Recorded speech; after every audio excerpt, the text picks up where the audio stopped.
asalaamaaleykum mbooloo mi.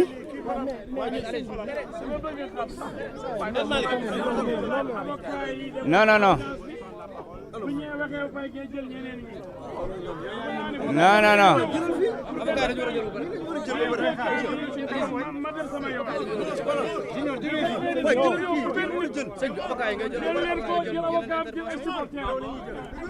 man mi avocat bi gañ ndax arrangé wu ñu bari El Malick may ñu am tey ndam lu rëy ci ndam lu rëy loolu dañ koo bëgg a ndëpp bu dee avocat yi ñoo war a wax da nga arrêté arrêté dama ni bu dee keneen da ngeen a jël benn avocat Ousmane Sonko bu dee avocat wu Mame Mbaye Niang bëgg leen ko jëlit ngeen wax ñu ko.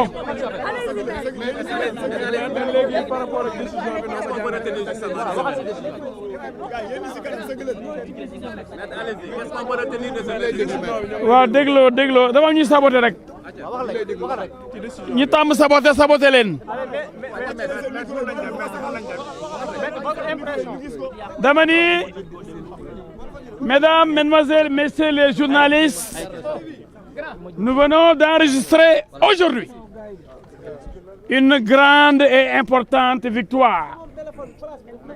Les avocats de monsieur le ministre Mame Mbaye Niang ont plaidé et gagné sur toute la ligne. Un seul point, un seul a été retiré de la décision des juges d'appel. C'est quoi? C'est la contrainte par corps. C'est-à-dire qu'on ne pourra pas envoyer en prison Ousmane Sonko s'il ne paye pas les 200 millions. Mais on pourra saisir ses comptes, on pourra saisir ses maisons, saisir ses véhicules et tous ses biens. La seule différence ici, c'est qu'on ne pourra plus, s'il ne paye pas, l'envoyer en prison. Mais à part ça, les 6 mois de prison avec sursis sont maintenus. Ce qui va l'empêcher, comme l'a dit son avocat, de participer à des élections. Ensuite, les 200 millions à payer à Mame Mbaye Niang ont été maintenus. Donc, notre client...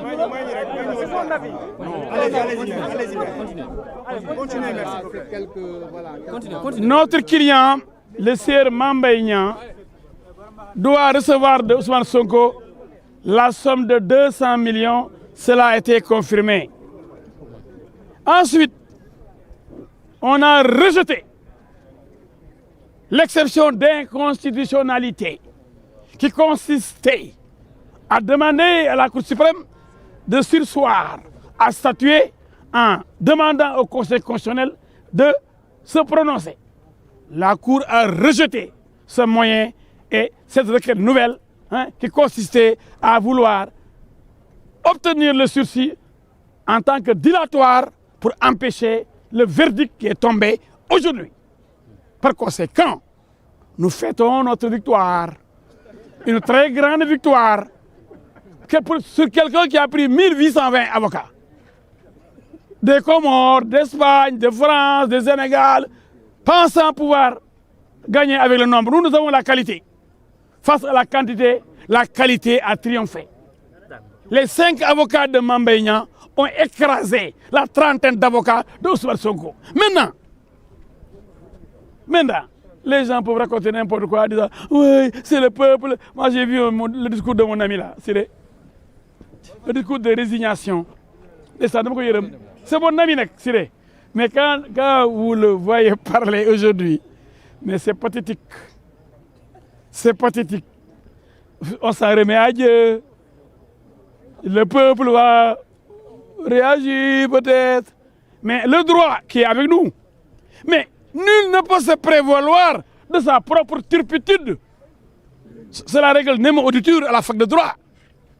Mais quand quelqu'un refuse de comparaître devant Dame Justice, devant le tribunal, il est sanctionné. On l'appelle encore devant la cour d'appel, il dit « Douma Wouji, justice Macky Sall. Je ne répondrai pas au juge de Macky Sall. » Donc aujourd'hui, il ne peut pas se prévaloir de sa propre turpitude. Mais pourquoi il n'a pas répondu aux différentes convocations des juges? Moi, je comprends. Parce qu'il n'avait pas le rapport qui incrimine, selon lui, Mame Mbaye Niang. Mame Mbaye Niang, il est père, il est mari, époux donc, il est fils, il est responsable politique. Des gens comptent sur lui, on le considère comme un voleur. Quelqu'un qui aurait volé 29 milliards, alors qu'il n'a volé aucun sou. Lui qui l'avait accusé est incapable de donner des preuves. Qu'est-ce qu'il dit? J'ai vu ça sur Internet. Ça, c'est le manque de rigueur de la part d'un homme politique qui a des ambitions dans son pays.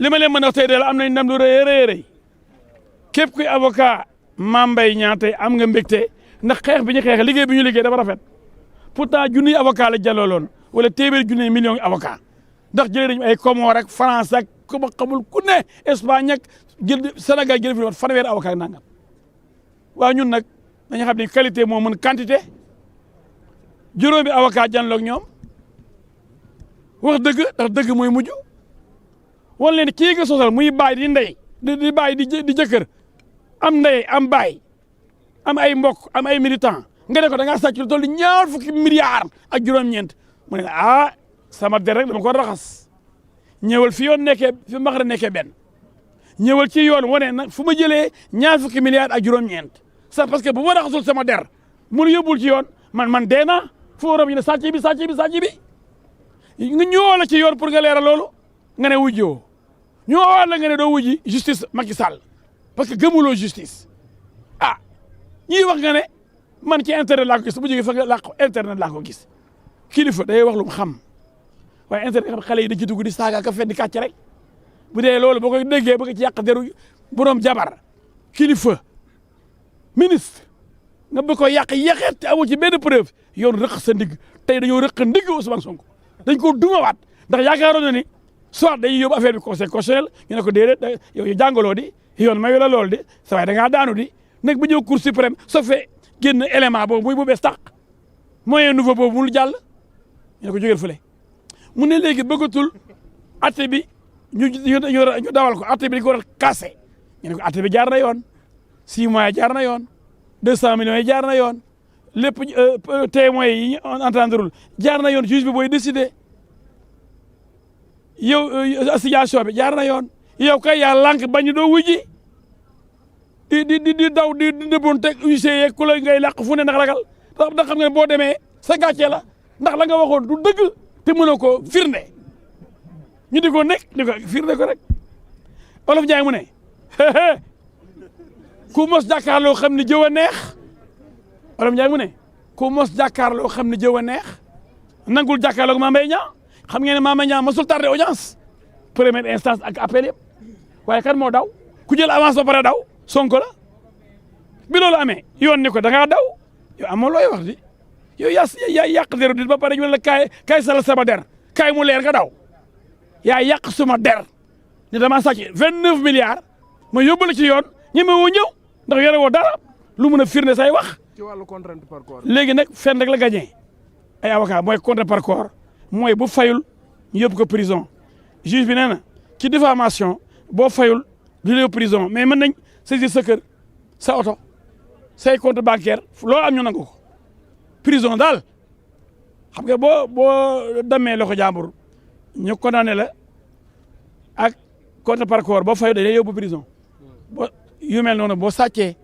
yooyu yëpp day am contrainte par corps mais diffamation amul contrainte par corps ci li juge bi wax kon may nañ ko ni moom bu fayul it kenn du ko tëj kaso waaye lu mu am comme l'avait dit Mame Mbaye dañ jël fourchette yi jël kawas yi jël ay daalam nangu ko kon du ko baal dara kon nit ki buy wax lii dañ ciy jàngat dara mooy nit ñi nañ jàng di wax dëgg waaye yàq der dafa yomb saaga dafa yomb taal dafa yomb waaye koo fi def dina rëq sa ndigg loolu laa leen bëgg a wax